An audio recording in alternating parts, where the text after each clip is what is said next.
Slayer from South Carolina. Rapper reggae extraordinaire. Cliff Stallings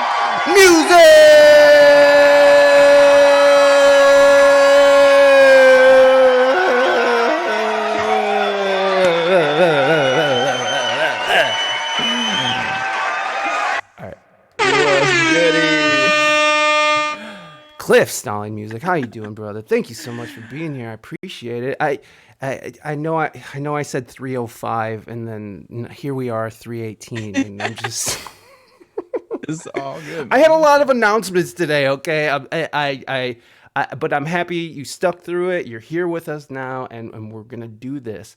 I know I kind of went long there. Yeah, hype. That's right, baby. We're getting hype. Oh, my God. Sorry. Is that loud for you, Cliff? Is that? No, it's all good. It's all okay, good. Cool.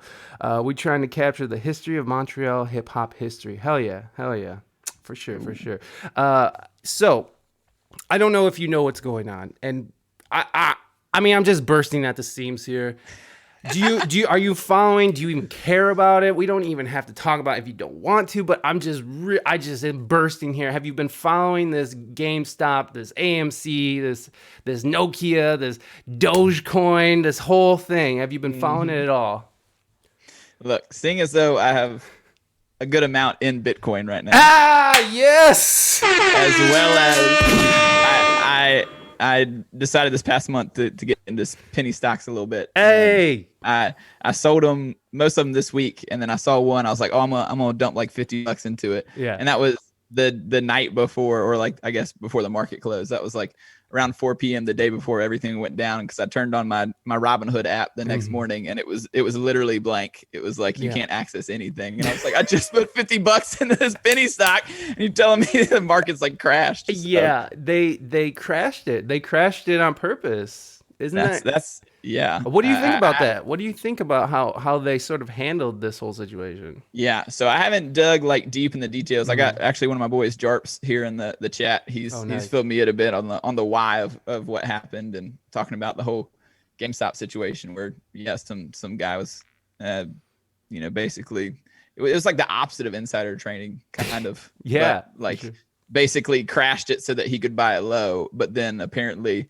everyone was like, no, like we're gonna rise it back up. All the nerds are gonna shoot it back up.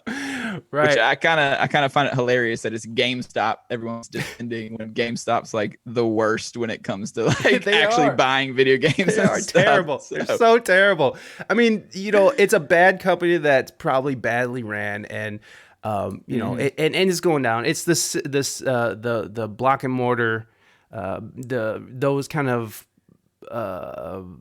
markets, like, I don't know. I mean, just name a bunch of brick and mortar. I'm sure that everybody in their city has like empty stores that used to be a place where they went, an empty Kmart or JCPenney or something. Where Blockbuster. A Blockbuster. Exactly. These brick and mortar stores are sort of going under, and GameStop was worth more than Tesla. Which is nuts. That's just awesome. Freaking GameStop, man.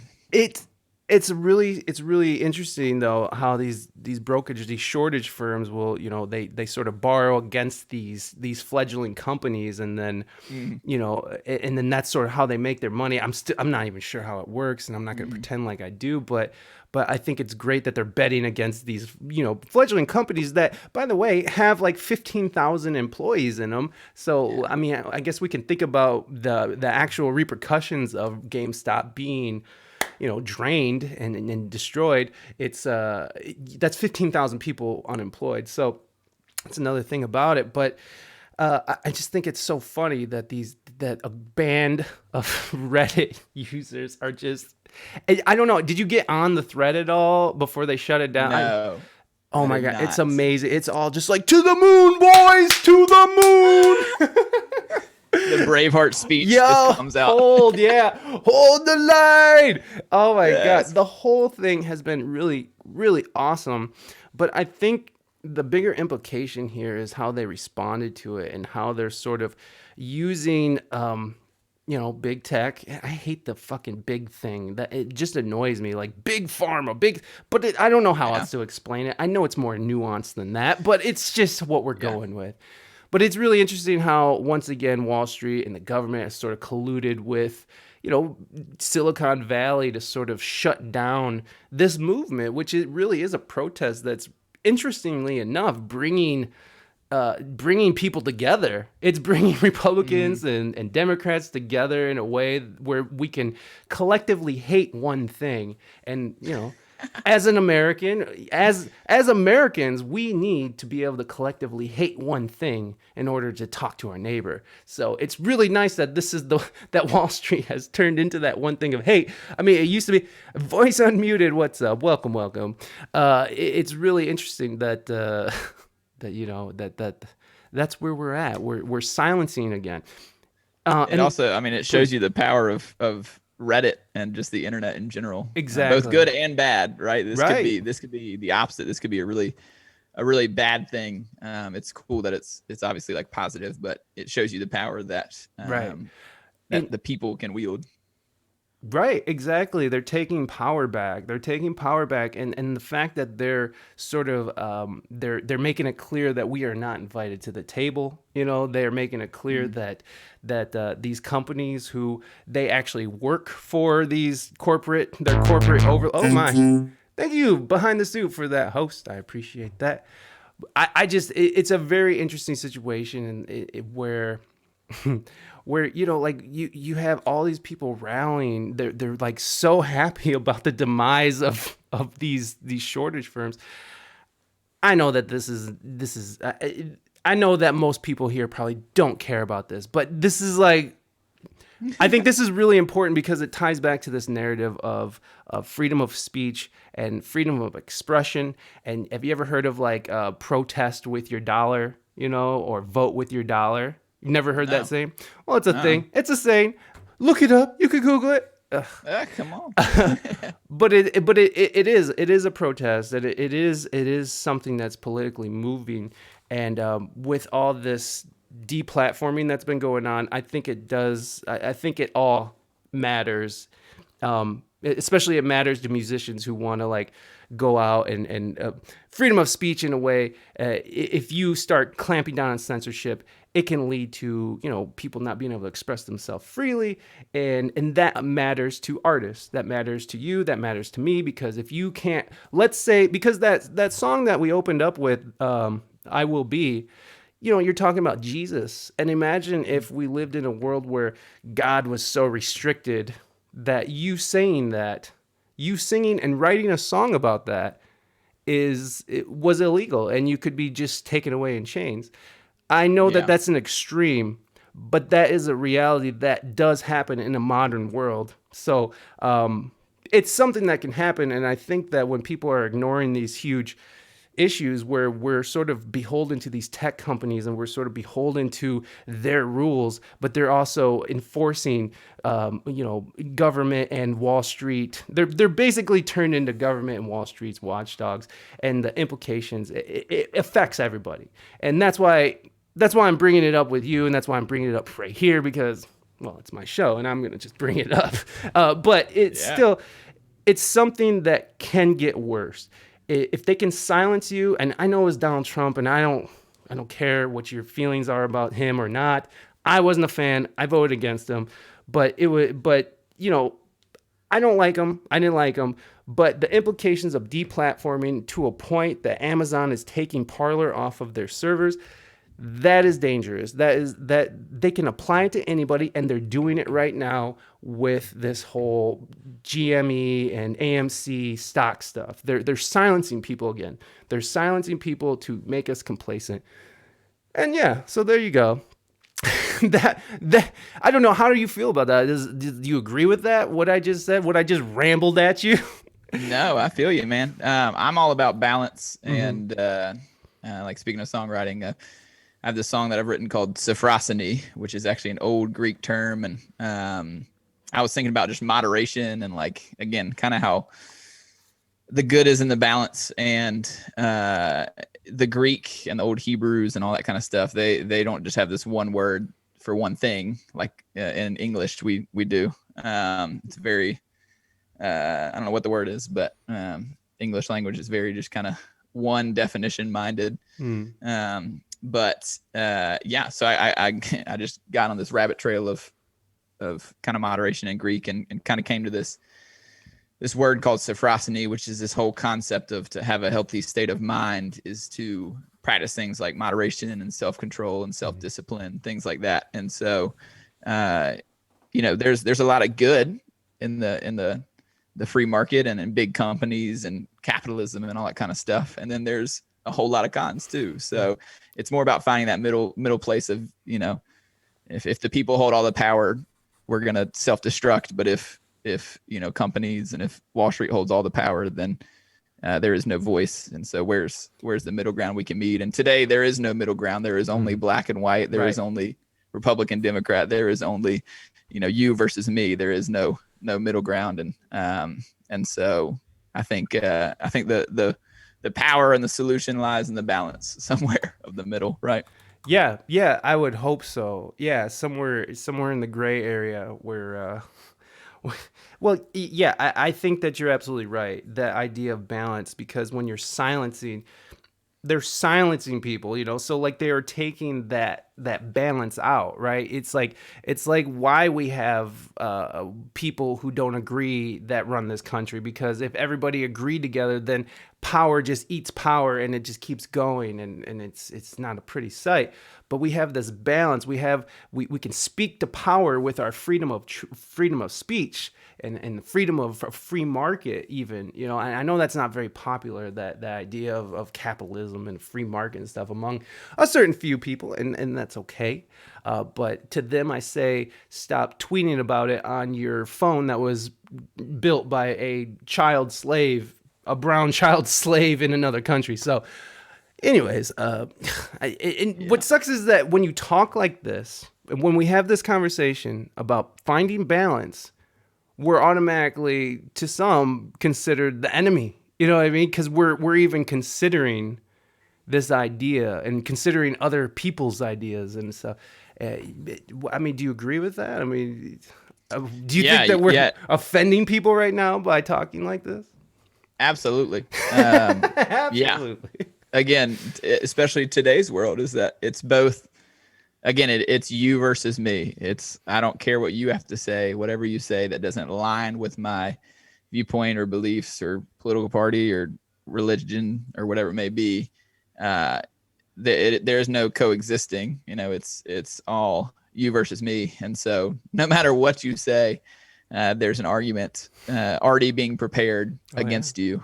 And so I think it's the age of offense, right? It's the age of everyone's pissed off at everyone. And I mean, it truly is, I don't want to get all cliche and whatnot, but like, I mean, if people come back to the middle and if you were focused more about love and more about being there for your neighbor, I would rather give up my things so that my neighbor can, succeed or be on my level or whatever it may be, than for me to, climb higher and to leave my neighbor behind. And so I don't think that that's sadly a very common viewpoint in today's world. It's much more, again, we don't see eye to eye. So again, I'm either leaving you behind or I'm literally like kicking you off the ledge kind of thing. And well, Cliff, it's because you're a god darn commie. That's why the things you're saying is commie talk. That's commie talk. Red Russian. That goddamn commie stuff, bro. I'm almost in the red. I'm almost there. I'm $1.03 negative. I'm almost there, baby. Come on, baby. You just gotta ride it out. I'm riding it out. I'm holding. Hold the line. The wave. Ride the wave, folks. Look, I heard that they're gonna try to like put some more. They're gonna try to stop the trading of AMC and GameStop and stuff until February, which is a couple days. But they're trying to like hold out, like, dude, you can't trade it. It's so sickening. Yeah, 88 I did see cents. That. Oh shit. Oh, I'm a can confirm he is a commie. Gosh darn, Cliff is a commie. Yeah. I saw, actually, again, I don't want to, we don't want to go down the rabbit hole of politics, but I saw on College Humor, that YouTube group, they it was 10 years ago, had a video of if the other party wins, and it was actually for the Obama McCain race, and they had just like, I don't know, 3 minutes of each side of the same actors that would play in this video, but of what the Democrats thought if the Republicans win and what the Republicans thought if the Democrats win. And it was not only so applicable to today, but it was so funny. That's what it just made me think of. Again, he's a dang commie. He's a dang commie. What do you say? KT for partner. Oh snap! Who's KT? Yeah, our friend Voice Unmuted. She's shooting for partner. Oh, awesome! Voice Unmuted. So we like to. She hates it. She wants to be partner, but she hates the recognition of friends trying to help her out. So me and some people like to do the Katie for partner, and whenever we see her in chat. Well, I'm for it. Everybody, go give Katie a follow. Go give Voice Unmuted a follow. Go give. You know what? I'm gonna put my money where my mouth is. She would be incredible for this podcast as well. I'm totally down. If she's down, I'm down. I have been loving talking to music streamers and connecting with other music streamers and just musicians from all around the world, man. It's just been so cool. Backs away slowly. Yeah. Lurks into the darkness. I get it. I get that feeling of not wanting that kind of attention and or just being like, it's like I do want this, but it's like I don't know what that is. What do you think that is? That notion of like sort of always needing to refuse help. I'm not saying that's what Katie does, but that kind of personality where it's like, no, I can handle it. I'll do it all myself. And I don't know you, Katie, and I hope that I'm not assuming anything, but like those personalities that are just like so independent that sometimes it asking for help almost is painful for them. I don't know. Katie and I have talked about that before. We're both similar, but I am definitely that independent person. I'm definitely it stems from it's how you're raised and what your patterns you saw and you grew up with and all that kind of stuff. And so I'm very much I don't want people to view me as a pity party, even though people don't 90% of the time. So I would rather put it on my shoulders and burden me with it than do exactly what we're doing, which is messing with Katie about becoming partner. And so Katie for party 2021. Our society is very big into asking for help is bad. Boasting is bad. Modesty is better. Yeah, I can feel that. Yeah, there is this thing in society that's sort of there is that thing in society where there's like this stigma about like asking for help or even like mental health and stuff, like there's still this huge stigma about it, so there's this thing where we're just sort of, no, you just shoulder your burden and go, which there's truth to that, but there's also burden can be so overwhelming that you need help. So it's one of those things. I don't know. What's the last thing that you sort of? My wife calls it toxic independent. What do you call it? Toxic independence? Is that what you call it, Reina? Because my wife is that. Reina is definitely that person who's like, will not ask for help and would rather just sit in the corner and cry and rock it back and forth than ask for help. Which is not a real thing, by the way, everybody. But what's the last thing that if you can remember a thing, what's the last thing that you were just sort of like, I can't, no, I could do it, but you really probably should have had some help? Oh, where to begin? How many times today have I done that is the question. Yeah, I don't know. Twitch has been a really neat outlet for that, of breaking those unhealthy habits of independence, where as with Twitch, there aside from there's a million tutorial videos on YouTube, the fact is none of them are helpful, and like they all Twitch is so dang specific, and it depends on what computer you're using and what cable, and like literally down to the smallest thing of what makes something work. I remember when I first started streaming, I had that whole emote wall that you see a lot of people have where, somebody puts an emote in chat, it blows it all over the screen. And then my stream started crashing and I couldn't figure out what it was. And I almost destroyed my computer and quit Twitch altogether. But it turns out like going way into like the coding, finding out that basically the emote wall was trying to reconnect like every 2 seconds because it was never connecting in the first place. And so I have had to beg for help from everyone to figure out how the heck to do this live streaming stuff. Yeah, you know what? Twitch will break your habit of not asking for help. I ask for help all the time. I don't care. I'm shameless in that fashion, but I also know my own limitations. And that's where I think it's helpful, because it's like I know where I stand, and I know if that's too much for me, I know where this is going. I know what's gonna happen if I do all of that. So I definitely will either just cancel stuff if there's too much going on, like if the schedule's too out of hand, I'll just cancel stuff, or just things get done half-assedly. and neither of those are good. So it's like you got to be able to sort of moderate your intake and output and all that stuff. So with did you have any kind of computer knowledge before you got on Twitch?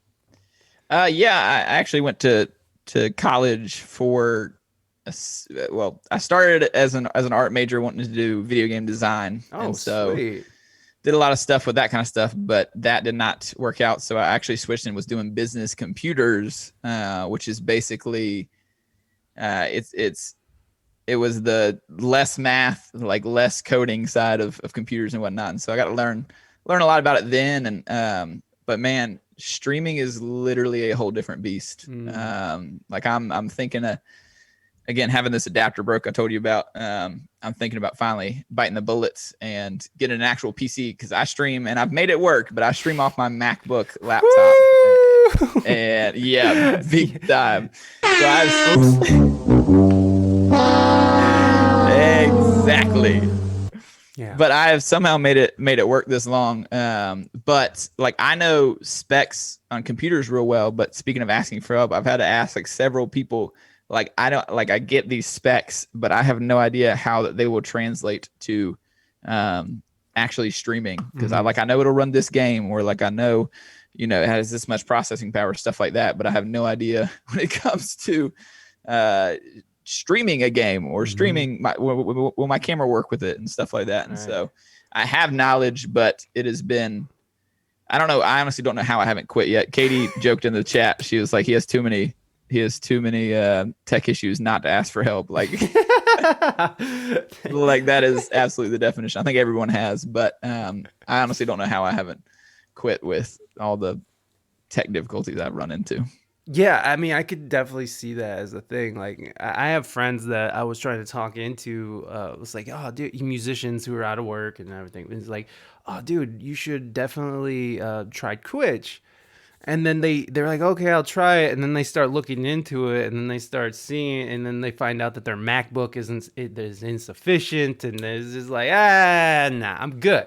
I'll sit here and collect checks off the government until the gigs come back. Which it's like, I don't know when the gigs are coming back, but hey, whatever. Hold out. The cool thing is anyone can hop on. Like if you're hanging out in the chat right now, literally anyone can get on Twitch and make it happen to live stream. It's just if you know where you want to go with it, it gets frustrating in 2 seconds of how to get to the next step. Oh yeah, we as soon as we realized that the MacBook Pro was garbage, we were just like, well, let's just go and get into a bunch of debt because screw it. Because at the beginning of the pandemic, and when I don't know if you were a gigging musician outside of Twitch, but I saw, we saw our gigs evaporate, overnight. And, my wife was working at a theater. She was doing a production, and all this stuff just got shut down. And so we were just facing nothingness for the next, and for a musician,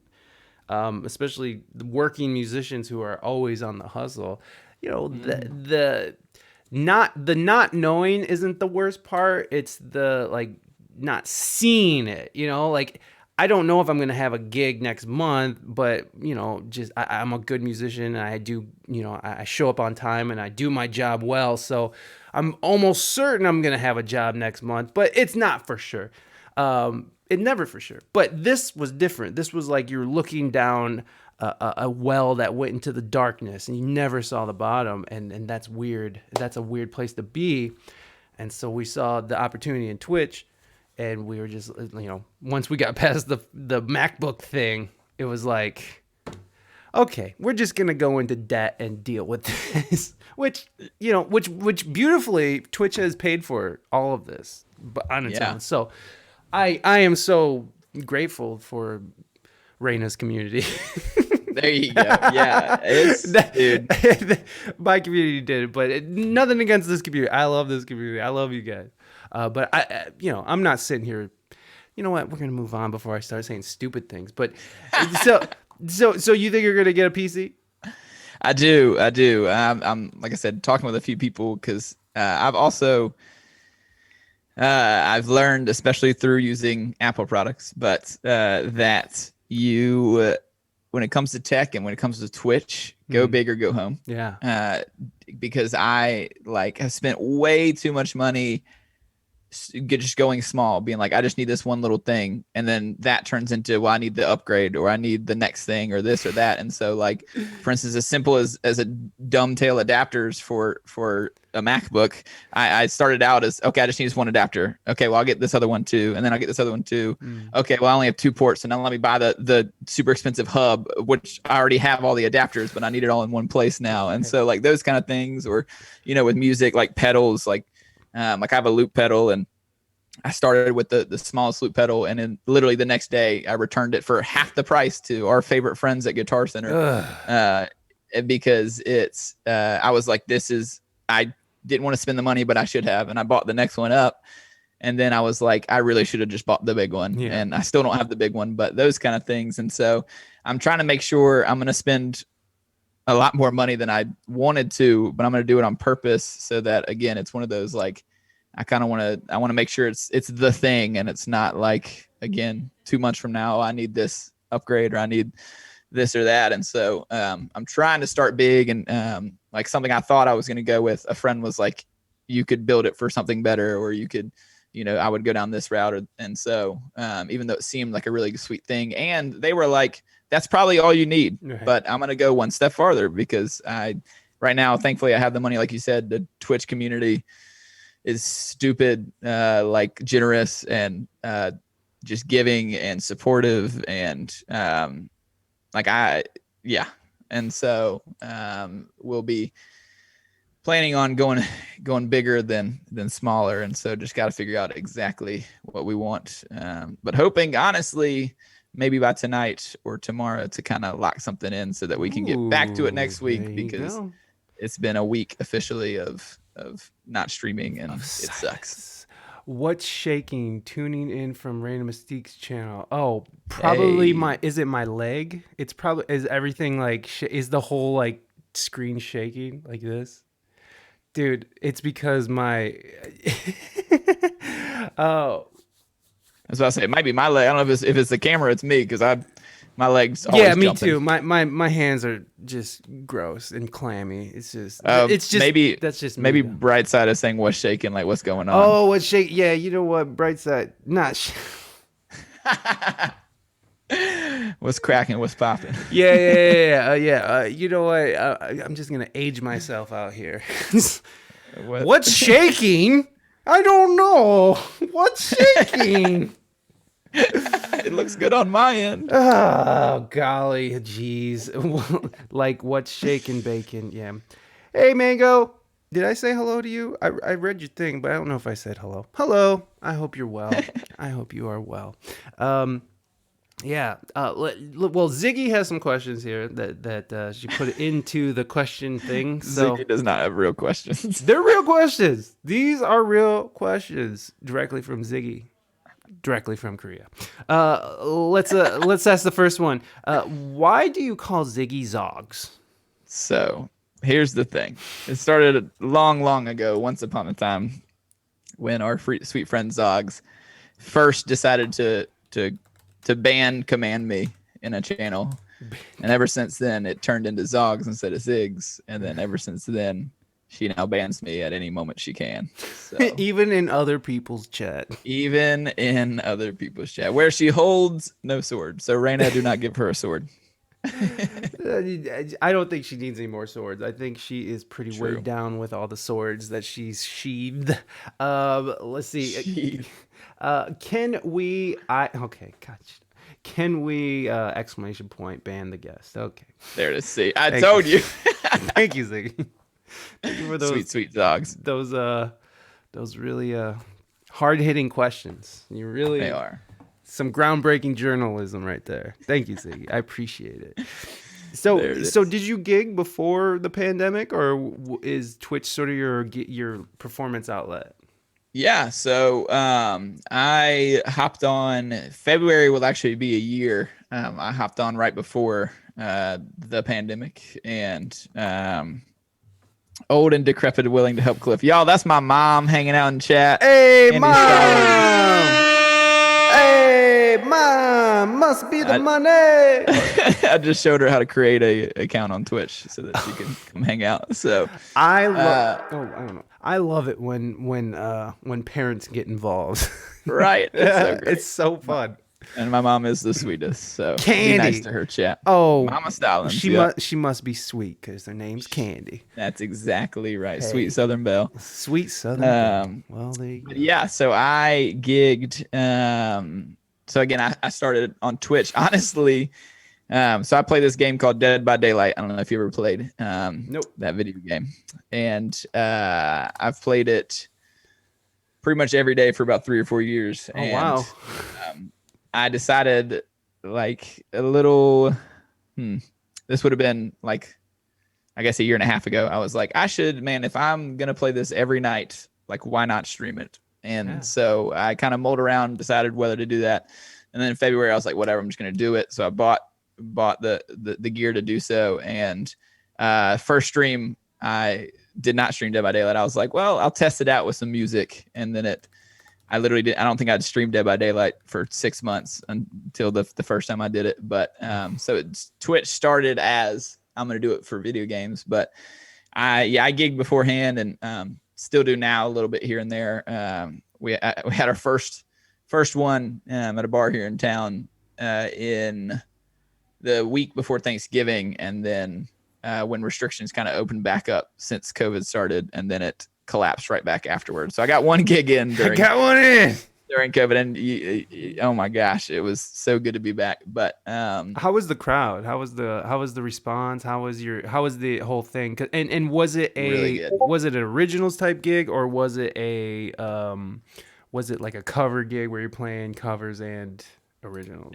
It was all the hits, because this was a classic bar crowd, and nice. So it's funny. I right before the pandemic, I was very much over the bar scene and just really wanted to play more mellow music and play my original tunes, all that kind of stuff. And I had started a open mic at a coffee shop here in town, and we got about, I think I started that in the fall, and then again the COVID hit in the spring, but was just so over the bar scene. And then I told some buddies, I was like, when we were done, that it felt so good, even though again it was all the hits. And it was a ton of fun, and crowd was extremely receptive and glad to actually see some live music. And so that gig was great. Gigging has always been definitely like a side hustle versus like an every weekend, or relying on it as a paycheck kind of thing. And so, I'll a lot of open mics are a lot of my favorites, because there's no stress, and you can play a few songs, or you can play, pretty much a whole set, depending on where you're at. And so there's no stress to it. And so I love playing open mics, but usually before the pandemic would have, probably I'd play at a bar once every couple weeks. Usually every other weekend kind of thing would hit the rounds. And so, Yeah. So you were gigging. You were out there doing it, and Yeah. were you booking for 2020? Like, were you pretty booked out? I mean, I know you're not like the full-time musician guy, but did you have gigs, stretching into the year? Yeah. I had, yeah, again, we had that coffee shop open mic that had started. So that was in every week going forward. There was another open mic that I helped run at a bar, and the guy was trying to get out of it. And so I was probably going to end up taking it over, even though I'd said no the first time. But so those were going to be on the horizon. I am very, like, I'm the definition of type B, like free flowing, like hate plans. And so even something as simple as like, hey, in a month I got this opening, you trying to play? Like, most of the time I'll say yes, but in my own head I'm just like, it just makes me my skin tingle when in all the wrong ways when I know I have to put something on the books. And so yeah, pretty much my favorite venue. So I work for an international nonprofit ministry. It's called Young Life, and we have camps in the U.S. specifically, kind of all over, and these are straight. It's literally called resorts. Like this isn't your Boy Scout camp. Like, there's rock walls and go-karts, and like it is not your tents and in the mud kind of camping. But those are my favorite gigs to play, is getting a crew, and we'll go and we'll play.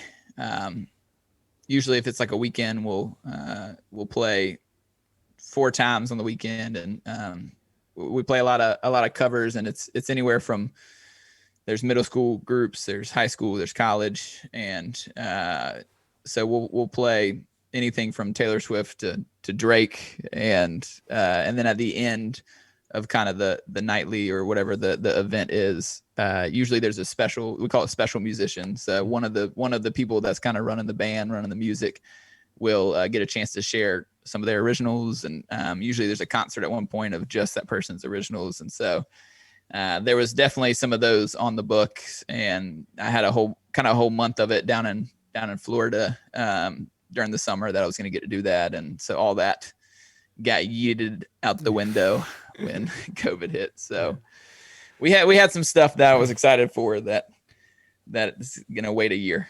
So. So a year from even now. Yeah. So like, wow. Those same gigs, I don't know.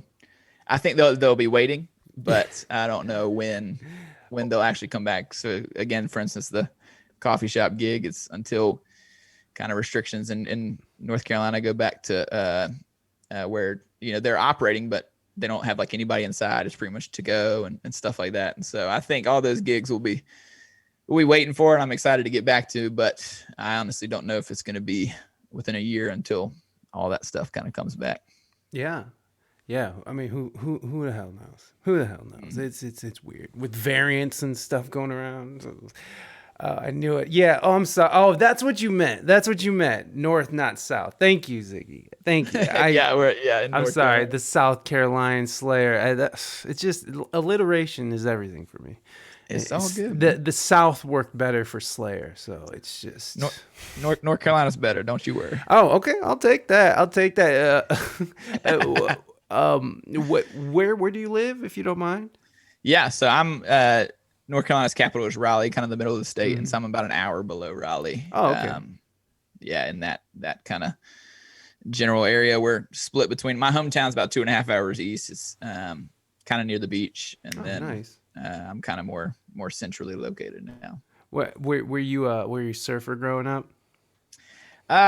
Here and there. I actually got to learn how to surf in Hawaii when my family took a trip out there when I was, I think, a freshman in high school, which was a lot of fun. And then I came back and bought a surfboard. And but North Carolina, unless you're in the Outer Banks, like any of the other islands, just have crap for waves. And so I'll surf under every now and again, but I'm much more of mountains than beach. Yeah, me honestly. too, So man. we grew up going skiing every year, and so Oh, right on. I've been skiing since I was 3, and so we used to shred the slopes. Yeah, shredding the Um, gnar, baby. What yeah. the I know North Carolina and like you're getting down to the south, so the Appalachians and stuff. So are you in a mountainous area? Is there lots of mountains around you, or? So the best way to describe North Carolina is it's a mini California, not necessarily in its people, but in its geography. It's Okay. it's literally split into thirds, like Mm-hmm. kind of diagonally, and you have the mountains, and then kind of the city, and then the beach. And so Ah. I am right smack dab, kind of in the city. My area is called the Pines because it's full of pine trees, and it's definitely there's some national forest near us. So there's a lot of woodland where I'm at, but it is not in the mountains. We take a lot of mountain trips though, but you talk about Appalachian. So App State, the college is in Boone, North Carolina, and that's about 3 hours from us. And Asheville is about same, about 3-ish hours. And Okay, so right on. we'll we do a lot of mountain trips. Because it's not too bad. We're kind of split again, right in the middle. I mean, if you head to the beach, we're about 3 hours from the beach, so it's literally kind of Either right in the way, middle. either way, you're driving 3 hours. Uh, Exactly. oh man, I forgot what I was gonna. What was I gonna ask you? It was something about the Gosh darn it. Oh, Asheville. Asheville. So, Mhm. have you spent a lot of time in Asheville, or do you play in Asheville at all, or? Yeah, I've played a few times in Asheville. Well, I've just because I actually heard it's an awesome little town. It's an awesome little. Asheville. Asheville's awesome. Both Asheville and Boone Oh, are really really neat. Uh, yeah. college towns, right?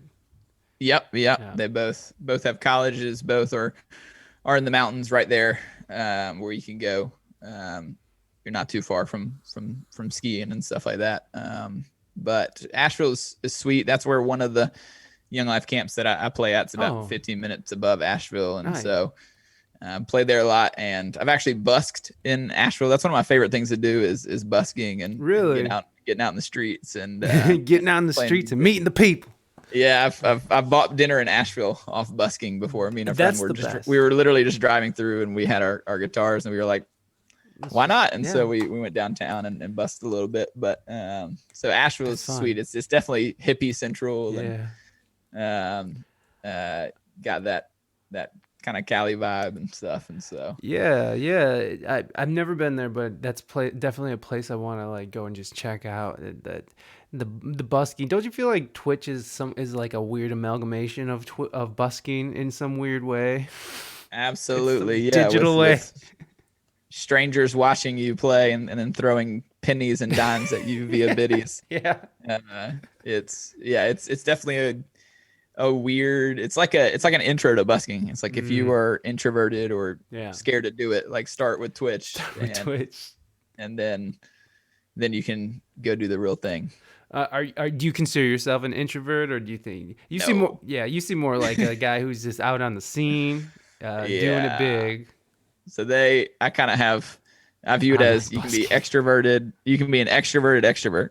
You can be an extroverted introvert. Mm, You can be an introverted extrovert, and yeah. then you can be an introverted introvert. So basically, like there's the kind of the 4 levels of you can be still an introvert where you get your life and you refill and refuel when you're by yourself, but you like being around people and you enjoy meeting new people. Or you can be like me, who's extrovert, who it's like I get zero like refill and refuel from being alone. Like I gotta be around people and hanging out and doing things. So That, yeah. hey, the world needs a super introvert. There you go. Oh, you are a super introvert. Yeah, Yeah. Ziggy is a super introvert. That's okay, Ziggy. No, Yeah. I think I'm the introvert extrovert thing. I didn't Yeah. realize that they split it up into categories like that. That's the cliff system. The That's that's the cliff system. So what I finished with in college was hospitality management, Oh, which is hey, a there real you thing. go. I know.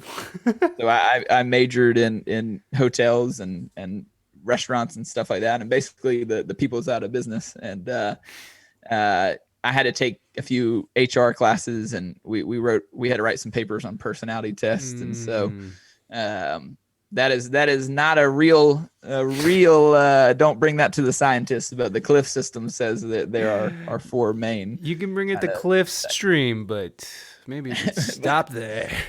But anywhere else, don't tag my name. I'm going with it, bro. I like the introvert extrovert thing, because it's like I definitely have that quality where I can definitely turn on and be like this. I mean, I'm anxious as hell. My legs are shaking, my palms are sweaty, but I can knees weak, arms are heavy. Yeah, mom's spaghetti, baby. But it's like it's I don't know, man. Like I can sort of turn it on and off if I have to or if I want to, you know. So it's like one of those things. But I definitely prefer just being in my hole where like nobody's bothering me. It's like just me and my family, and that's it. You know, like, and if I never leave this house again, which would suck, but I could probably make it work in a way that I don't drive myself or anyone around me nuts. Maybe. I don't know. Yeah. So has quarantine, I guess maybe initially, I don't know if y'all are still cracked down where you're at, but if at least when we were in a real quarantine in the States, did that end up being a good thing for you, or was that really hard? You know, that's a great question, and it comes up. We talk about it because of, well, obviously no one was affected more besides the people who worked in the, you know, the serving industry and musicians and artists. You know, we ate a huge pile of poo. But for me, it was like what I do anyways. I don't leave my house unless I'm getting paid to, or I need to go buy food or something. So it was really, it just took out the paying to leave thing, you know, and injected the horror of going shopping for groceries now. So like that, shopping for groceries used to be nice and easy, and I didn't mind it. It actually used to be fun for we didn't mind going to the store and just wandering. Now it's just like, oh God, let me out of this freaking cesspool. It's awful. But yeah, man, for me and my family, it worked out great. I know there's a lot of people suffering. I know there's a lot of people who it's not working out great for, and that sucks. But for me and my family, it forced us to find a new path, which I'm down with that. I get comfortable, and you gotta chink it. What? You gotta chink it up sometimes. You gotta chink it up sometimes, man. It's a bababoo. Gabagoo. Gabagoo. Gabagoo. Bababooey. So for me, it showed a way. For me and my family, for me and my wife, actually. I mean, it brought us to Twitch. It gave me enough time. Check it up, man. Check it up, baby. Look, if you can attach my commie theology of this introverted extrovertedness, then I'm gonna at you with we're gonna spread chank around the world. We're spreading chank and zogs. Don't chink up your zogs. Oh, you're Russian now. Don't chink up your zogs. Do not chink up zogs. The zogs do not like. In Russia, bear fight zogs. Bear fight zogs. Oh wait, no, it's zogs fight bear. I don't know. Anyway, ridiculous. No, it brought us to Twitch. It basically was paid time off to re-examine your life, and it provided an opportunity to take new paths and to diversify. That's what I did. I went right to work with, because at the beginning of all this, I needed a way to sort of escape from what was happening. So I buried myself into my podcast, and I actually built out my website and did a bunch of really cool things. My wife, she does Twitch, and she's on a whole nother path where she's actually getting, you know, she's doing well. She actually got a grant too, by the way, everybody. Reina got a grant as well. So we both got a grant, which is incredible.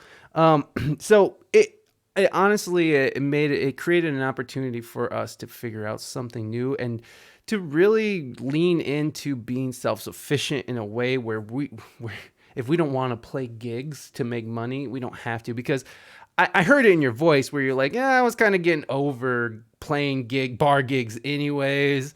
And I'm hearing it from a lot of music streamers who were gigging beforehand is like, dude, screw a bar gig. It's like, dude, like there's nothing worse than at like 3 a.m. you're lugging heavy equipment out to your car and then into your house and the whole thing. So yeah, I think I think for the most part it was fine for me. The only thing I feel like Reina, she's one of those people who need to like be out and doing stuff, and so like it is sort of a bummer for her, but for me, I'm like, well, whatever. I'm good. I'm good with it. It honestly was good. How about you? How did it? How was it Yeah. turning out for you? Was it a positive thing? Was it a horror show, or is it still a horror show? I don't know. I definitely thought it was going to be a horror show. If Me you would too. have told me when we literally when there was an actual stay at home and not supposed to leave your house and all that kind of stuff. Like Right.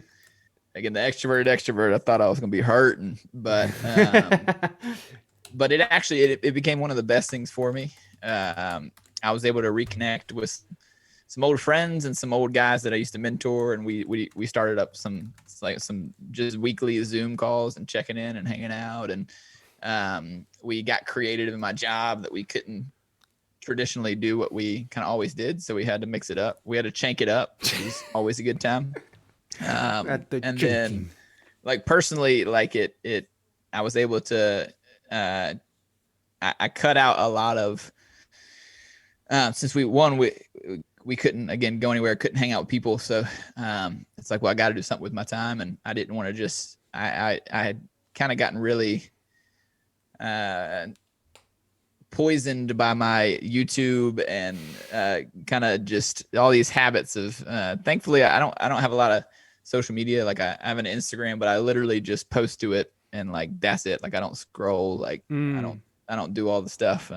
So like YouTube and kind of just TV were my time suckers, and I was like, I got to do something productive, and I got really into reading, which was a lot of fun. I hated reading growing up. Now I love it, but I kind of got to dive into some different genres, and so that was a lot of fun. And then just found different ways to spend my time, where it was like if I were normally if I have this urge to hop on Netflix or something, instead I'm going to do this, and and it became really healthy and really sweet, and try to carry a lot of that into when things got normal under COVID. Some things have fallen off, but I've been able to kind of hold strong on a few of those. And so again, if you had told me that quarantine and being in my house would have been a great thing for me a year before, I would have laughed sharply in your face. Sharply. Yes. Sharply in the face. Would have been aimed at your soul. I hated reading too growing up, but like when I went to college and stuff, like it definitely popped up, which is weird because my mom and my sister, they both were just avid readers, reading all the time, and you would think that would rub off on me, but it didn't. You would think that my sister and my mom would rub off on me, but sadly they didn't. Yeah, I was being gross. Okay, but what's the last book that you read then? If you're into reading now in your so-called reading, what books have you read? What book? Because you said you wanted to get into different genres.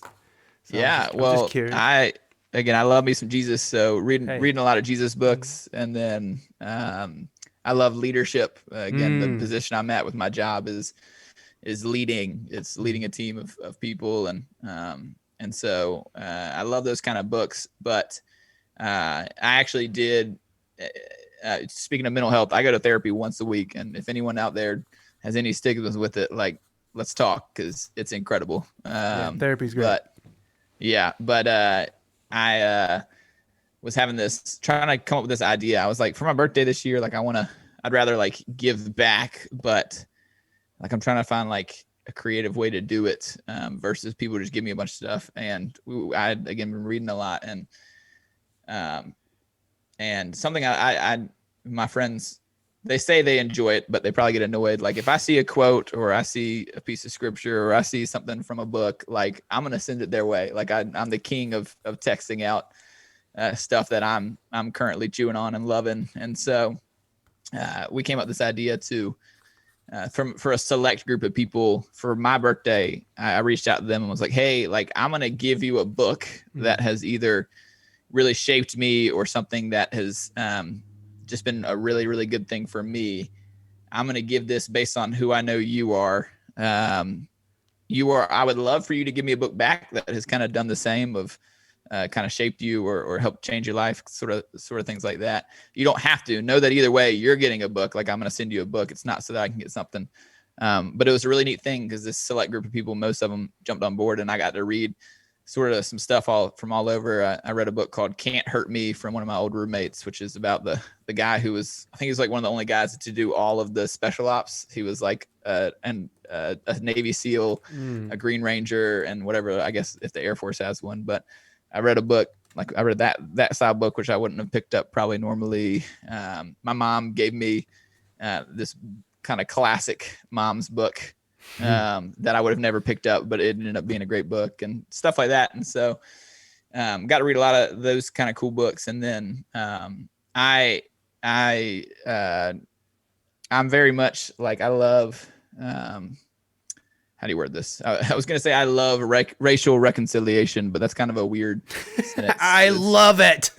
Like I love that we have this problem and I can dive in the middle of it. Like that sounds really weird, but yeah, I'm kind of all for that, and just trying to learn more how your heart can break for those that don't look like you, and so I went on this. You talk about a wild adventure. I went on for my job. It was called a silent retreat. Okay. Where for 3 days, it wasn't 3 full days. It was like we got there halfway during the day and left at like lunch on the last day. But for 3 days, we went to this retreat center.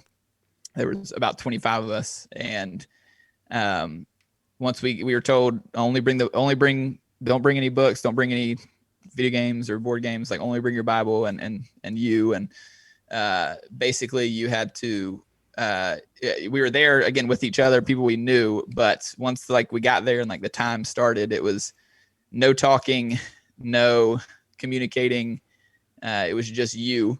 And we ate 3 meals a day like with each other, but never said a word. Like it was, you talk about a weird thing is eating in a dining room where no one's saying a word all at the same time. But it was actually a Catholic retreat center is the one I guess we used. And so the guy working the desk had been there for about 7 years, but before that, I guess he was a Catholic priest for 30 years. And he had literally 2 full like giant libraries that he had collected over the years, and one of them was from only African-American authors. And I was like, you kidding me? Like I'm in this incredible retreat and I'm not supposed to like read other stuff. It's kind of the point is to kind of strip you of things and just be you. And so I wrote down the names of a bunch of those books I wanted to read. And for Christmas, my mom got me a lot of those books. And so the last one I read was it was called Theirs is the Kingdom, and it was about I guess this pastor who decided he felt the call for him and his wife to move to the inner city and to bring the gospel that way. And when he got there, he realized how much it was already teeming with the gospel and how much like pride he had and how much good he was going to do. And really when he got there again, they kind of wrecked him in a good way. And so that was real good. And then I've been trying to read this book for a long time. It's Dr. Cornel West is an absolutely incredible teacher at Harvard and just philosopher and activist and all this kind of stuff. But he's got a book that's just called Race Matters. And I've been wanting to read it for about a year or two. And my sister got it for me for Christmas, but she didn't come home for Christmas because of COVID. So I'm waiting on her to deliver that book. But I've got about 4 or 5 books written by African-American authors that I'm excited to dig through. And so, yeah. Yeah, man. Oh, dope, man. That's dope. Yeah, Cornel West is amazing. I love that dude. I love hearing him talk, and I love how he calls everybody brother Joe, brother or sister this and sister that. Yes. And we need to tell Brother Donald that he needs to Yes. take his fascism somewhere else. I love him. Brother Donald's a gangster. Yeah, he's a gangster. Yes, and I he love uses gangster, and he uses. Yeah. I love that he uses like those colloquialisms to relate these high-minded ideas and thoughts. It's what makes a great teacher great. Is being able to disseminate this complicated information and make it and tell it to the masses in a way that they can absorb it. And he's great at that. Him and Neil deGrasse Tyson is awesome at that too. But I don't know what happened to Neil. Poor Neil. Poor Neil. He got wrecked. But Yeah. Anyways, but that's dope, man. What's your favorite quote? You said you like to collect quotes, or you like quotes. What's your favorite? Yeah. Shoo. The first one that came to mind is, I actually don't know who it's by, but you made me think of it with talking about the way that Dr. Cornell just does this thing. It's people don't care how much you know until they know how much you care. That's one of my favorite quotes, because that's the way our job works, where we're kind of running after high school and middle school students, and it's not from a vantage point of, hey, come to this thing. It's from the vantage point of, we'll go and hang out at their soccer games, or go shoot hoops at the park or stuff like that, where it's until you invest in someone's life, you can, spit all the bars you want, but it's not going to mean a thing. And so I love that quote of, people don't care how much you know until they know how much you care. It's a big one I run with. So do you guys do a lot of that community outreach type thing? Is that what I mean? Because it sounds like you're like going out and finding like people to almost mentor and stuff. Yeah, that's pretty much it. We use the term earning the right to be heard, kind of the same thing of people don't care how much you know until they know how much you care. And we also again use the terms that we build relationships with these kiddos on their turf. So yeah, a lot of it's you'll see a Young Life leader in the football stands of the middle school football game, and right in the middle of the student section with the rowdy middle schoolers, or you'll see, hopefully a leader at the ice cream shop downtown hanging out, or, those kind of things where you're building relationships outside of, it's not, hey, we had this event and you came to it and I got to know you there. Now let's begin life. It's like, right. I want to meet you outside of it. If you want to come to my thing, great. Like, we have stuff going on, but it's a lot of outreach. I spent a lot of time over at the Boys and Girls Club, and hanging out with those homies over there. And do you work with like homeless youth too? Like, do you ever work with them? Or not really, honestly. Where I'm at is kind of a tough area, because like I grew up like kind of in the hood, going to school over there, and kind of seeing all walks of life, and seeing stuff like a lot of homeless, and a lot of the kind of visible pain that you come across. And then my job, when I went on staff with my job, I got placed where I'm at now, and it's like the golf old white people retirement capital of the East Coast. Like, there's literally a golf course on every single corner, and I love the kids. Yeah, I love the kids I've gotten to know, and they need mentorship too. But it's very different from the town I grew up in, and very much more hidden pain. Like, you're not going to see a lot of homeless walking around. You're not going to see. There's not like a lot of violence or don't walk here at night kind of stuff like that. And so there's definitely underprivileged and less fortunate kids and all that kind of stuff. But and a lot of it you do find at the Boys and Girls Club. And that's where my heart's at. And that's where those are the kind of kids that I love getting to hang out with. And so I try to find them where I'm at, but I don't. Not nearly as much since moving here. I've been here about 4 years now, and I went to college in my hometown, so I was there for a long time. But so I got to see it a lot back home, but not quite as much here. Yeah. Oh, I can see that. I mean, it's probably what you probably live in a smaller town now or something. Yeah, It's yep, not yep. Not a small. college town. People Not. probably more know their neighbors more than people in Yeah, like New York City or Raleigh or something, exactly. where Yeah, and that weird thing in cities where you don't know your neighbors and you don't want to know your neighbors, and then you find mhm, out in these like smaller communities where everybody wants to know each other and everybody, like there seems to yeah, be some kind of there's definitely like a change in vibe where it's like when you're in a smaller community, because touring and stuff, we would hit like these small California towns on the road, and like the people were nice, and I mean it was a crap hole of a town, but it was like it was like the people there like all knew each other and they were just very nice and they were just happy you were there, and it's just I like the vibe. I feel like once you get past a certain amount of people in a enclosed like in a small area, it kind of turns into chaos and people sort of just sticking to themselves and stuff. Maybe it's different in Raleigh. I don't know. yeah, Maybe you Southern folk do it a little differently in the big city, but I don't know. I yeah, mean, where I'm at and where like where especially when you're in big cities, there is this weird thing that happens where like sometimes you could live in an apartment building and you don't know who lives around you at all, and you see these people every mhm, day in the hall. So yeah, yeah. I can see that, and it's actually really weird where I'm at. So, the literal first picture I got of when I was moving here was my boss was like this is the oasis in the armpit of North Carolina, and meaning like exactly like what you said, where typically a town like this, it would be that classic Southern movie where everyone knows each other and mm-hmm. everyone's waving and all that kind of stuff. But here, even though it's small town vibes and like my area is the whole area is called like the Sand Hills because ironically there's a ton of sand under, like if you dig you'll hit sand versus topsoil, Mm-hmm. and then it's pretty hilly, so it's the Sand Hills. But it's also called that because I mean you'll leave one town and you'll go through three before you've realized you've left that one, because like they're all like tiny little clumped towns, right? Oh, interesting.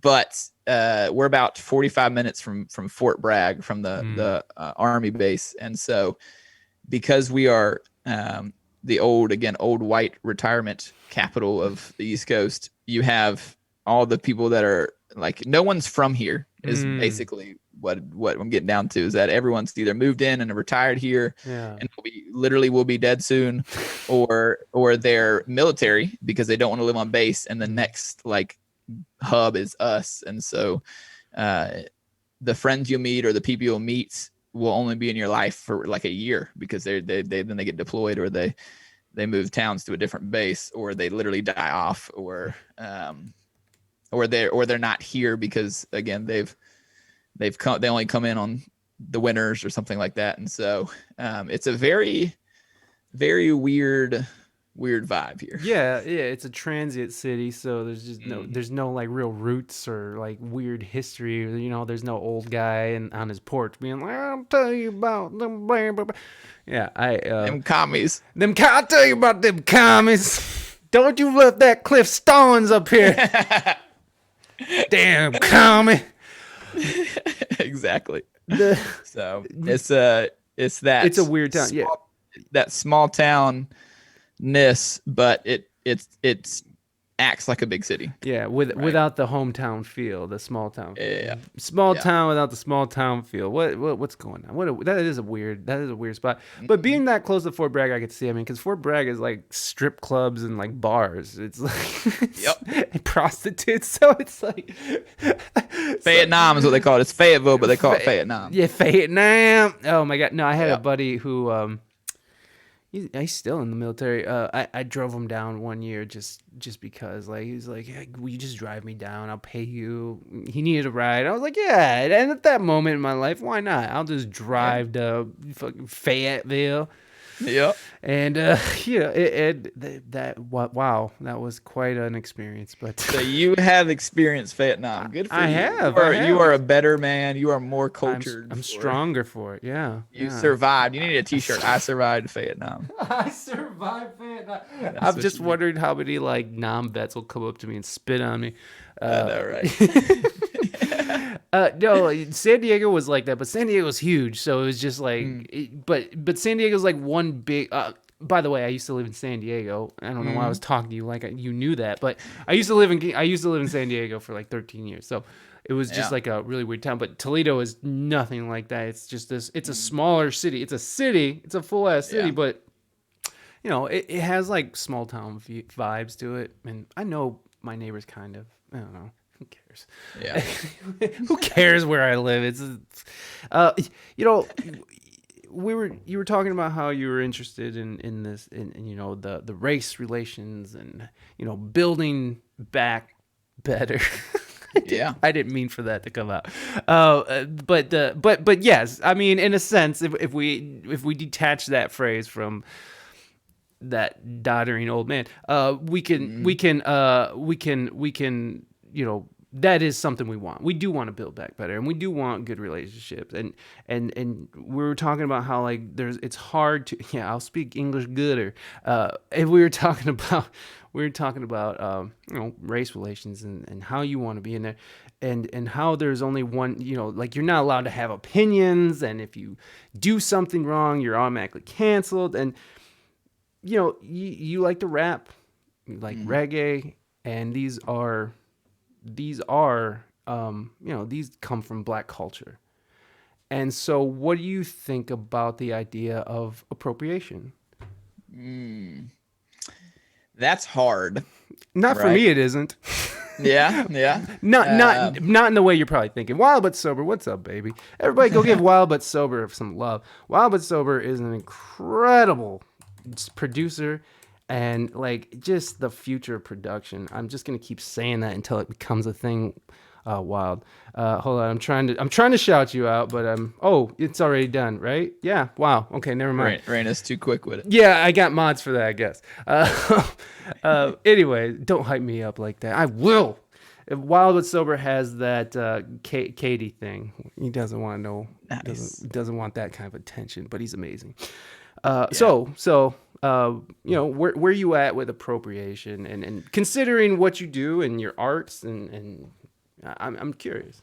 Yeah. I say it's hard because it's I have never, and this is whiteness or white privilege or all those fun words speaking, but like just growing up in the middle of all of that, it was just common for everybody. Like, everyone was into rap, or everyone was wearing these clothes, or all that kind of stuff. And so I just grew up like, my eyes were opened a lot when I moved, because the world doesn't operate just like my hometown kind of thing. And so I think, appropriation is a very real thing, and it's all about your own heart. If you're speaking to it personally of where you're at, and being intentional about, I think when you step on the toes of others, or use other people's shoulders to climb on, and don't respect that, or you're using it for appropriation for profit, like if I don't know. I think it's if you don't do it with respect, and you don't recognize, like you said, the roots, and you don't again, if you step on the toes of those around you, and that's where it gets messy. And I think on an individual basis, it's a lot more clear cut, because you can tell someone's heart. But the problem is, like, when you get big and corporate, like the music industry, or this genre or that genre, where you get big and broad, that's where it can get really messy. Of like, no white person should rap, or like, versus like on the individual saying like, this person really respects it, and they understand, and they know the culture, stuff like that, versus they're just capitalizing on somebody else's backs. So yeah. I can see how you see it's difficult. I mean, that does sound like something difficult to wrestle with. I mean, especially someone who likes to rap and likes reggae music, and I mean, not, but do you play reggae music? Do you like write reggae and stuff? Yeah. No. Yeah. Yeah, I think appropriation is all bullshit. I mean, yeah, there are people out there who are definitely like out there taking advantage, and maybe their intentions are wrong or whatever. But I tend to find that when you're a musician and you work and you're out there, and like me, I was a hired gun, so I would be in different situations a lot, with people I don't know. And there's always black people, there's always white people, and the one thing that they only give a shit about is if you can play. And so from a musician standpoint, that doesn't really exist in the musician world. Maybe it does for some, and I can't speak for everybody, but also you got to look at the history of music and look at what music did. And yeah, I know that there was this whole stealing of the blues into rock and roll, but fucking rock and roll is amazing. Like, I don't care. Like, if that's what they had to do to get us, Jimi Hendrix or get us Pantera or Slayer or Ozzy Osbourne, whatever it was, fine. Like, I'm good with it. But you also see this huge movement of people, like even back in like the swing era, in the early jazz era, you see these mixed race bands touring around, like not giving a fuck.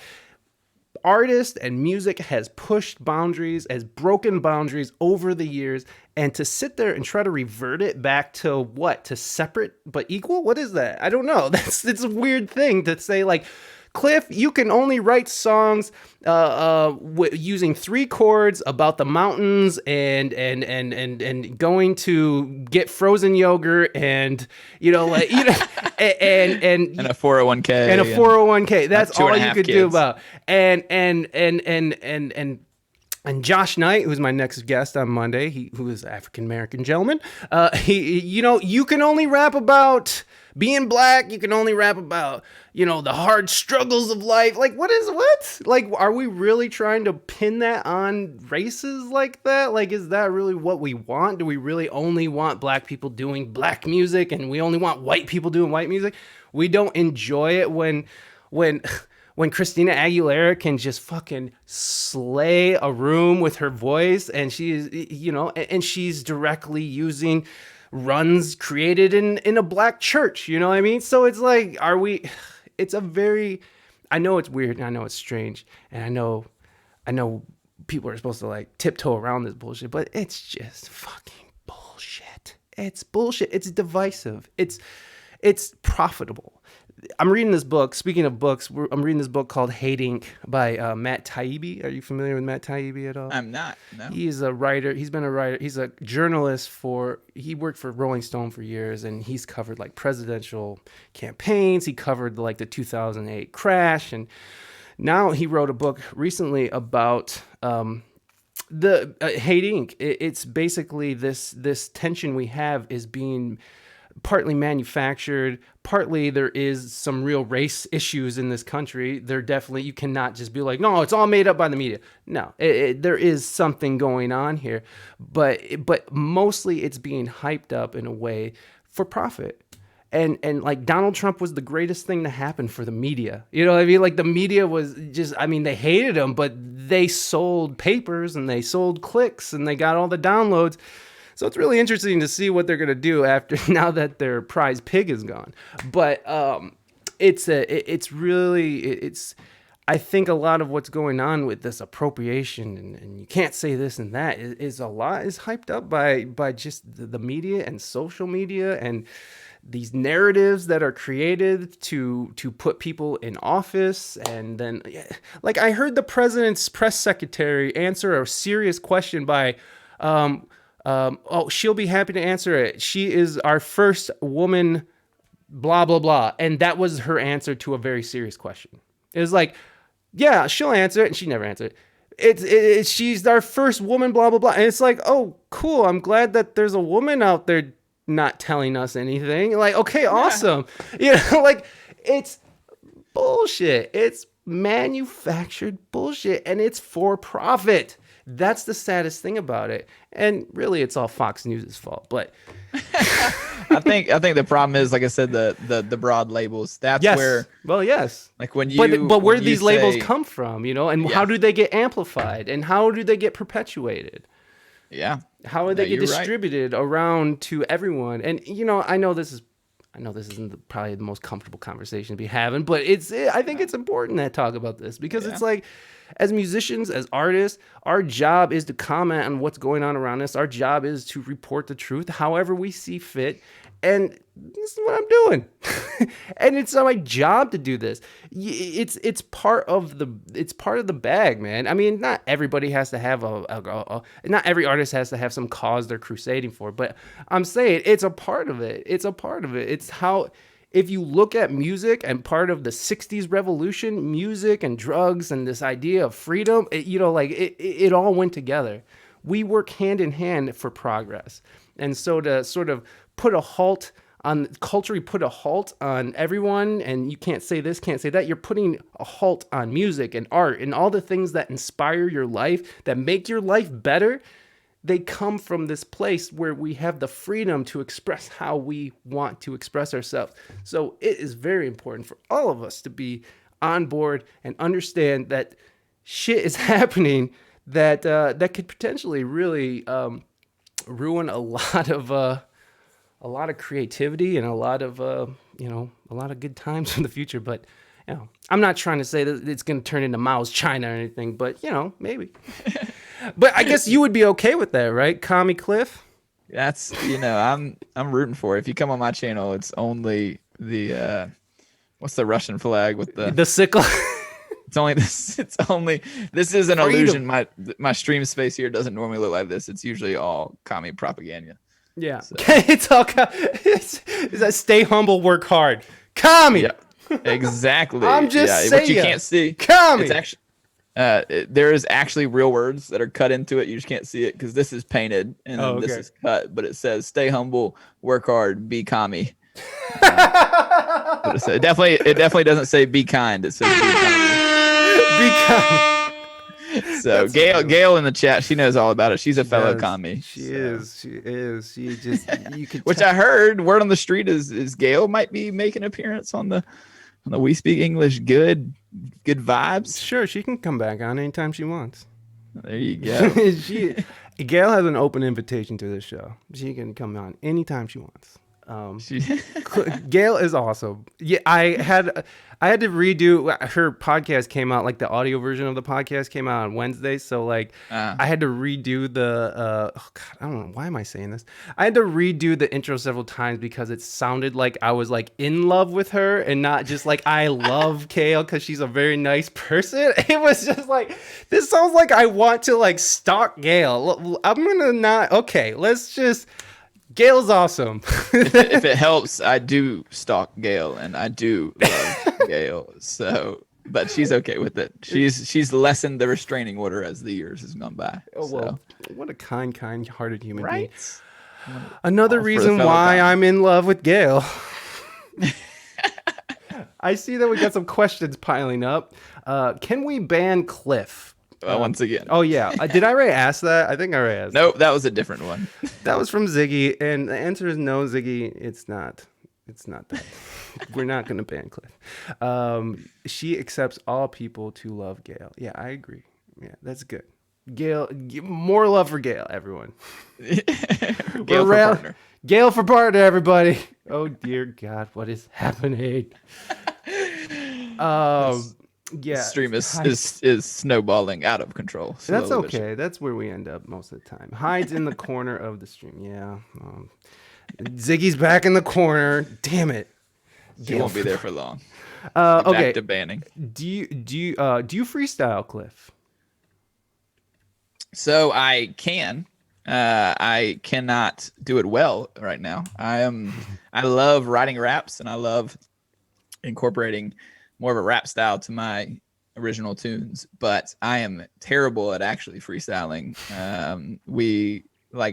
I'm really correction. I'm good at call and response. Like if we were to, if you were to drop a couple bars and then I followed immediately with 2 bars and you do 2 bars and 2 bars, like playing off of somebody, that's fine. But the past couple of streams, we've actually, I don't get like nervous or anxious very much, but I was like, we're going to try it. We made some beats on the loop with the guitar and stuff. And we dropped some bars and it was mostly bad, but it was mostly fun. So Yes and no to the answer to that question. Well, there you go. Not bad at all. The I know why Lovely Lace is asking, because I'm pretty sure because Lovely Lace wants you to come into Cypher Deluxe. And Cypher. Hey, and by the way, I dropped the thing in there, everybody. If you guys are here for Cypher Deluxe, it's going to take place right after this interview here, which we're going to be wrapping up here shortly. But yeah, please do jump in the Discord and sign up. And if you have a link for a royalty-free beat you want to rap over, and again, you don't have to rap anything. You can recite a poem, you can play a song or sing a song, whatever you want to do, as long as you're being respectful. Please do come and sign up. Yeah, so what were we just talking? Weren't we just about to? Oh no, I have another question. Never mind. I thought I had started a whole thought. Started the question. Yeah, Nope. and then just broke off, because I do that. I just break off into random. I'm just gonna do that now. Okay. Yeah. Waffles or pretzels? By the way, I'm the casual troll in here, and that is wild but sober. Waffles or pretzels? That's his troll question. It's a nice question. It's not horrible. Yeah, I love them both. Never together, but I would say. But if you had to pick one, I would say a soft waffle over a soft pretzel, but I would say a hard pretzel over a hard waffle. That's like that introvert, extrovert thing. Cliff, you got Cliff knowledge, son. Call me Cliff. Call me Cliff. Bars, baby, bars. You wanted a freestyle. There's my poetic freestyle. Oh shit! Genius. Damn, that's intense. I agree. Where'd you find this? How's the hustle challenge coming along, Ziggy asks? Yeah. So we are. I am not one for really goals in general. Again, type B. That means you're restrained to an idea, and so that goes along with New Year's resolutions. So instead, we came up. There was a couple accomplishment aims, is what I've called them. They are not goals, but they are things we want to hit. And so I actually there's a guy named The Real Fresh C, and he's a rapper, and he just started getting into Twitch, and met him through somebody else's Twitch channel, and he plays old school like Sega games and stuff. But he has a podcast of his own. He hasn't done much with it lately, but a couple years ago he did a lot with it. But it was called the Hustler's Journal. Oh, sweet. And it was actually his second. I think it was his second guest. It might have been his first one, but talked about how he decided he wanted to put out new music every single day of the year. And at first I was like, that's crazy. And then I was like, I could do that. Yeah, why not? So I decided that that's something I wanted to do. And so we're calling it the Hustle Challenge. We're on Instagram. We're putting out, whether it's a cover or an original or whatever it may be, we're putting up a new music post every single day of the year. And so far we're actually 3 weeks in. We're 28 for 28 days. Or wow. I haven't put one up yet today, but so we're not 29 for 29, but we're 28 for 28. And so yeah, we're trying to grow Twitch to 1,000 followers, trying to go Instagram to 1,000 followers, and then we're trying to put up new music literally every single day of the year. So we're hustling from the words of the Ricky Ross himself. Every day we're hustling. Every day we're hustling. Ricky Ross, the boss. Who would have guessed that he was a correctional officer? Corrections officer. Look, I just finished his memoir. Oh damn! I want to read that shit. Dude, what does he say about it? Freaking, I'll give it to you. It's if you are a fan of hip hop and especially Rick Ross, you will love that book. So I'm sure I will. I've been wanting to read. I forgot that book came out. What does he say about the correction officer years? So because he got a lot of shit for that. He talks about it was just really a paycheck, and it was also he knew how to hustle in that job too. So he would be a part of the people that would hustle stuff in basically. And he had just dropped out of college, and his kind of drug ring had fallen apart a little bit. And so he was like, I gotta pay the bills somehow. And so I think he was actually telling his mom he was still in college. And so instead of like going back home or whatever, he started working as this correctional officer. And him and I didn't realize how deep him and 50 Cent's beef went, but a lot of that stemmed around the whole correctional officer stuff of, again, how can you be this drug kingpin, this rapper, and have served as a CEO. So I'd recommend it as a great read. I'm down with that. When you were talking about the correction officers thing, there's this comedian who I can't remember his freaking name. Sucks so bad. And by the way, I'm sick of saying freaking. I think I'm gonna change the channel to a mature channel. I'm tired of saying like freaking and all shoot. Like I sound like I've been neutered. So I think I'm gonna and besides I cuss constantly anyways, but it's just I try. Anyways, I don't remember what his name is, but he has an amazing story of like, so he was like, oh, God, I wish I could remember. Are you into comedy at all? Do you like? I used to be, not so much lately, but yeah. Anyway, well, you might know who this is then. Oh, God, I can't remember. He was super huge. He was like an arena comedian, and he got big like back in like the early 2000s. And it's not Dane Cook. Dane Cook. Thank you, sir. Thank you. God bless Commie Cliff. So he kind of got his start through he blew up through MySpace because he was one of those first adopters of what's up, Geek Boy? Welcome. And Ashby, welcome. Cool Jersey, bro. Hey. He worked. He was the first adopter of MySpace, and so he sort of built this audience around. God bless Commie. Amen. That's the. If anything's come out of this stream, it's at least that came out. Clip. By the way, when I called you commie, I agree with you. We should be helping our neighbors and stuff. Like, yeah, I'm with that. I'm not against that. Sure, you freaking commie. Well, here we go. We speak commie good. So he blew up, and he hired his brother as his bookkeeper. And so he's going along. He blows up. I mean, he was huge, as you know. And he one day he woke up from a dream, and he's been having these weird interactions with her brother. And one night he woke up from this nightmare, and he's like, "I think my brother is stealing my money." And it turns out his brother was stealing his money, and he stole everything. He cleaned them out, and his brother went to prison. And the thing is that Dane Cook got his brother. His brother was working at a correctional facility, so he was a corrections officer, and he ended up going back to prison at the same prison that he worked at. And when you were talking about Rick Ross, it all flashed. By the way, Dane Cook is an amazing business person because he ended up getting his fortune back because he had some money in the stocks. And so what he did was he took that money and he just rented arenas. And so he just had a year of arena tours where he just privately cut out like, what do you call, like, you know, the big companies that do like Livewire and like all these other companies that you go through to do booking. He cut everybody out and basically had this massive door deal with these places. So he ended up getting his whole fortune back by having this insane idea and to implement it. It was big ups to Dane Cook. However you feel about him, which I'm sure no one here even knows or cares about him, but I just love I love that story of him coming back and killing it. Anyway, I think Dane Cook is probably my favorite comedian. No kidding.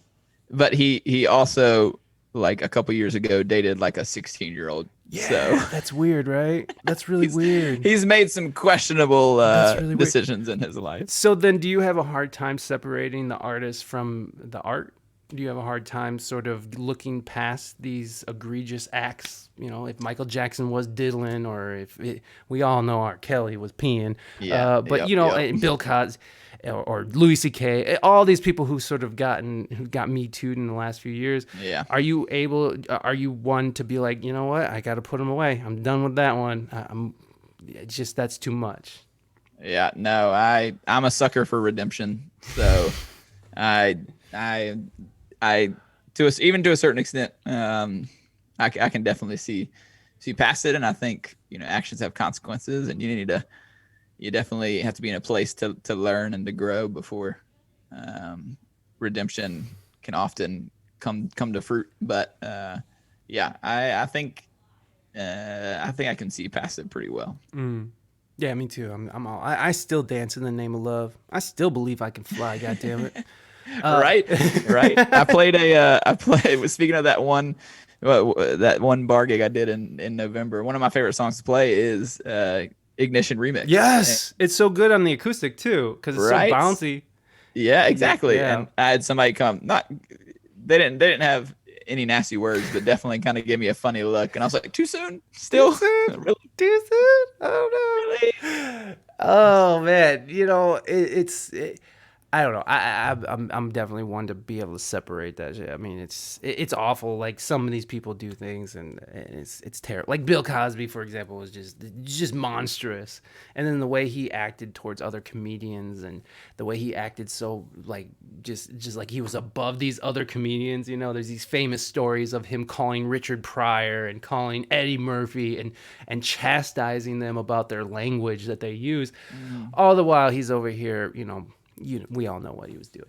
We don't have to say anything about it, but it's like there's something weird that happens when famous people are famous for a really long time and they just are.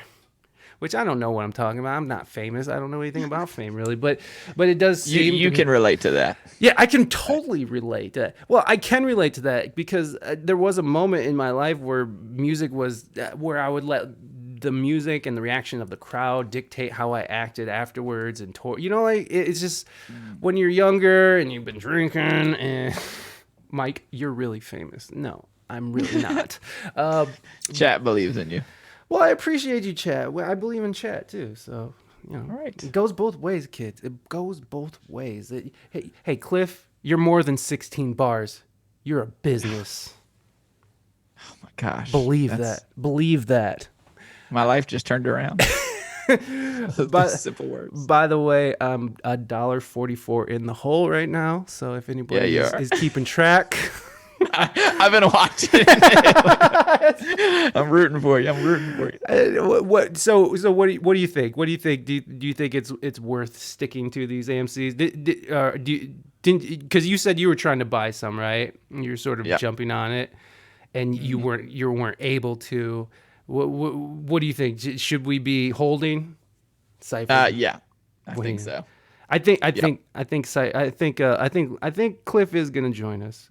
This is Robbie Hood. No, Robin Hood. You want to hear something funny? I just found out right before I came on was that Google. So after Robin Hood, made AMC and GameStop unavailable, they all their users were very angry and left one star reviews for them.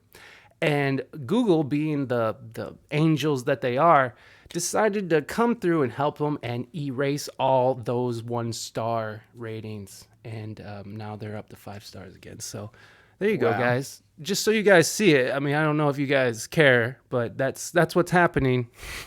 That's what's happening. That's what big tech. God, I hate that phrase. But that's what's happening. It's really it's all Mike's fault in the end, really. I agree, everyone. I agree. It is my fault, and it's Big Mike, man. Big boy. Okay, all right, guys. Okay, so is anybody here down for Cypher Deluxe? I want to know. Let me know. Let's see a show of hands if anyone's here for Cypher Deluxe. Cliff, I know you mentioned that you might had a little bit of interest, but you're not beholden to anything if you don't want to do it. But do you want to Cypher Deluxe? I'm game to hang. I am gang to hang. Gang to hang. I'm gang to hang. Okay, so let's see how we're gonna do this. How can we do this with Cliff? Because I want you to be on screen too. I'm gonna open up so this is how it's gonna go down, guys. If you're here for Cypher Deluxe, please go and sign up in the Discord under the Cypher Deluxe text channel. Now, we'll go in order of whoever signs up first. And only one person in the voice channel at a time, please. I know we want to do, trade the mic, but it just gets crazy. So we'll just do one person in the voice chat at a time, and then yeah, we'll go from there. So if you guys are interested in doing the Cypher Deluxe, please do jump into the Discord now. Which thank you, Reina. I appreciate you putting I on. want to hear Reina spit some bars. Reina, are you gonna spit some bars or what? Reina and I have some bar spitting. Oh yeah, I saw it. I seen it. I seen it. I seen it. Reina, You watched that commie propaganda, brother? Brother Mike? Brother Cliff. Uh-oh, what's happened? Whispering Glitter, thank you for that. Hey. Thank you for that raid of 2. I appreciate it.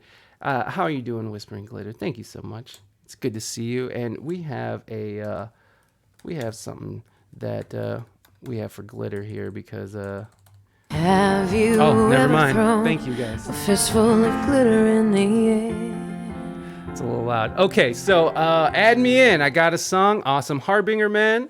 Lovely Lace. It's Flow. Add me. A brand new freestyle. I just finished this. This is where I sign up. You got it. It's Flow Cab. Let me write that down. You got it. Okay. So I'm going to get set up for it. I'm going to use the restroom. If you want to do the same, we'll come back. I'll get him set up. We'll get the screen set up. And so everybody who's interested, please do jump in the Discord and sign up.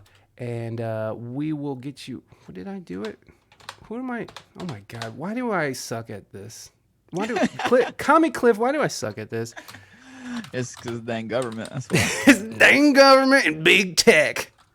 And Big Mike, man. And Big Mike. Okay, guys, I'm going to play some Wild But Sober for everybody while we wait. So everybody, I will see you in just a moment.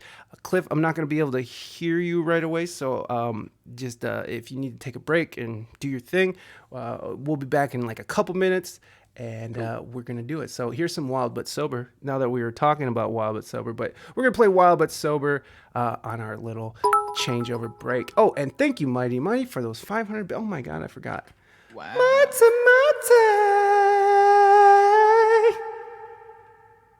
I had to let that trail off.